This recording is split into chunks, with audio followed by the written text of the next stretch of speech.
ቅዳሜ የምናደርገው ዋና ዋና ዜናዎቹን ነው። የኢትዮጵያ ፌዴራል ፖሊስ ኤርትራ ለታጣቂዎች የጦር መሳሪያ ጥይቶችን እያቀረበች ነው ሲል ከሷል። ከየት ነው? ከሰላሌ ከኦሮሞ ቱለማ አባገዳ ለሰሜን ሸዋ ዞን ሰላሌ የተጻፈው ደብዳቤ ውዝግብ ስለማስነሳቱም እነግራችኋለን። ከውጭ ደግሞ ኢማኑኤል ማክሮን ከአሜሪካ ጎን እንደማይቆሙ ተናግረዋል።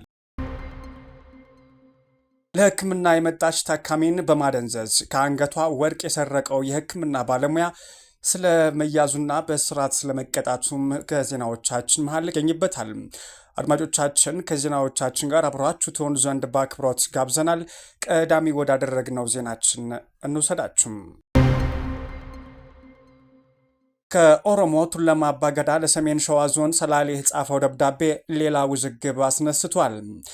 ሰላሌ የጠንቋይ የመህተኞች አገር ነው በሚል በአንድ የሃይማኖት አባት መገለጹ የፈጠረው ውዝግብ ዛሬም ድረስ እልባት አላገኘም። ሂደቱን በሽምግልና የጀመሩ አባገዳዎች በሂደቱ ላይም ተወዛግበዋል።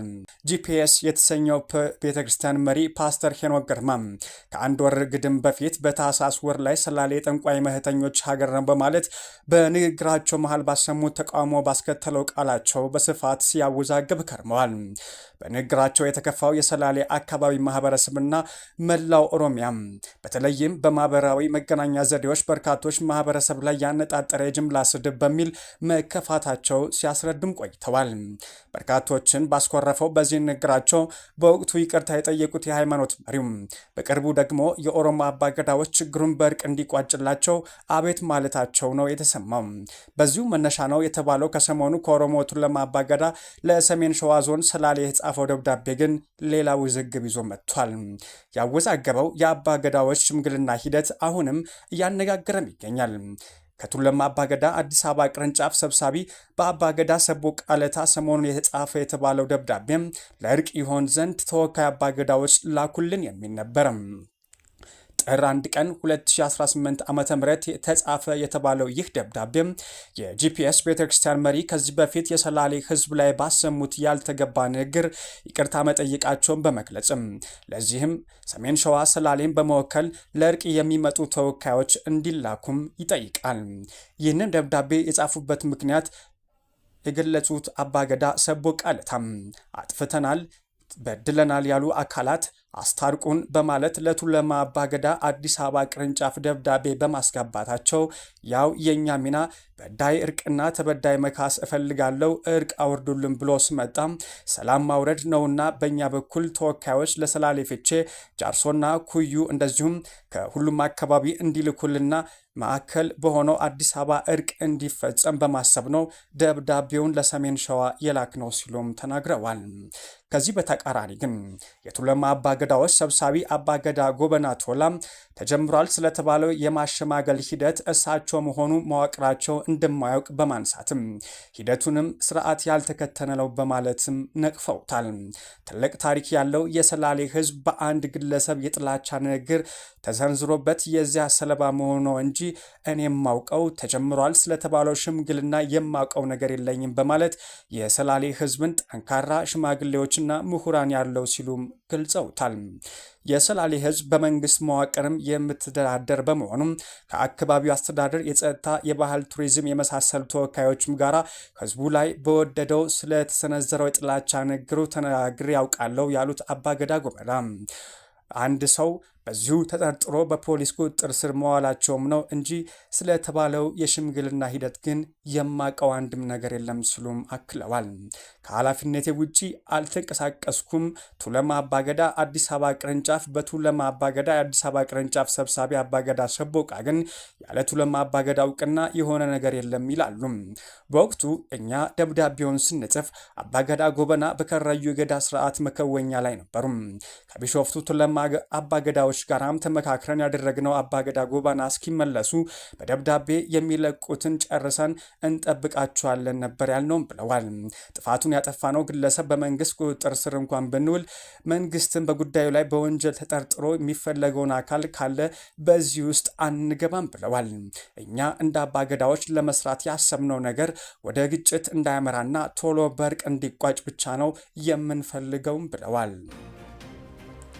የኢትዮጵያ ድምፅ ዜናዎች መደመጣቸውን ቀጥሏል። አድማጮች የኢትዮጵያ ፌዴራል ፖሊስ ኤርትራ ለታጣቂዎች የጦር መሳሪያ ጥይቶችን እያቀረበ ነው ሲል ከሰሰም።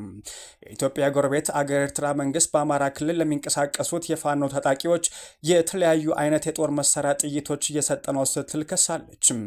ፌዴራል ፖሊስ ረቡዕ ጥር 6 ቀን 2018 ዓ.ም ባወጣው መግለጫ ከ56 ሺህ በላይ የተለያዩ የጦር መሳሪያ ጥይቶችን በቁጥጥር ስር አውሏል ብሏል። ፌዴራል ፖሊስ እነዚህ የጦር መሳሪያዎች የኤርትራ መንግስት ከኢትዮጵያ የውስጥ ባንዳዎችና ታሪካዊ ጠላቶች ጋር በማበርም በትግራዩ ህወሓት በኩል የተላኩ ናቸውም ሲል ከሷል። ተያዙ የተባሉት ከ56 ሺህ በላይ የተለያዩ የጦር መሳሪያ ጥይቶች ሲሆኑም ሲያጓጉዛቸው የነበሩ ሁለት ተጠርጣሪዎች ጋር በወልዲያ የፍተሻ ጣቢያ ላይ በቁጥጥር ስር መዋላቸውም አመላክቷል። በመጨረሻም ለሕክምና የመጣች ታካሚን በማደንዘዝ ከአንገቷ ወርቅ የሰረቀው የሕክምና ባለሙያ በእስራት ተቀጣም። በኦሮሚያ ክልል ሰሜን ሸዋ ዞን ፊቼ ከተማ ነዋሪ የሆኑት ግለሰብ በተሰማቸው ህመም ምክንያት መስከረም 16 ቀን 2018 ዓ.ም ጠዋት 3 ሰዓት ላይ በፊቼ ከተማ ቡርቃ ጎራ ባጃጅ ተራ ወደሚገኘው የግል ሆስፒታል ያመራሉ።